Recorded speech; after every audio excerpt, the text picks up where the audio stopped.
3 તાલુકાના ઘણા બધા ગામડાઓને 165 ગામડાનો પ્રવાસ પૂરો કરવા માટે કમસે કમ 1 થી 1.5 મહિનો લાગે.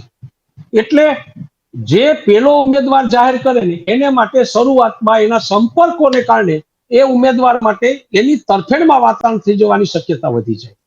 એટલે ઉમેદવાર જે પેલો જાહેર થયો હોય ને એને એ વાત છે ને એના તરફ વધુ આગળ વધે, કારણ કે મતદારોને રીઝવવા માટેની એની જે પદ્ધતિ છે એ વહેલી શરૂ થઈ ગઈ છે.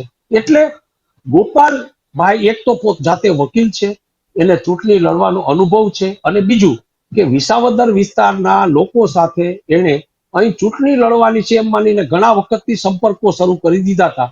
એટલે કેટલાક મિત્રો, કેટલાક એના પ્રશંસકોને કારણે શરૂઆતનો તબક્કો અને પછી જ્યારે ઉમેદવાર ભાજપનો જાહેર થયો ત્યાર પછી પણ એણે કિરીટભાઈ સામે પ્રચારમાં જ એક મજબૂત તાકાતથી લડત શરૂ કરી દીધી હતી.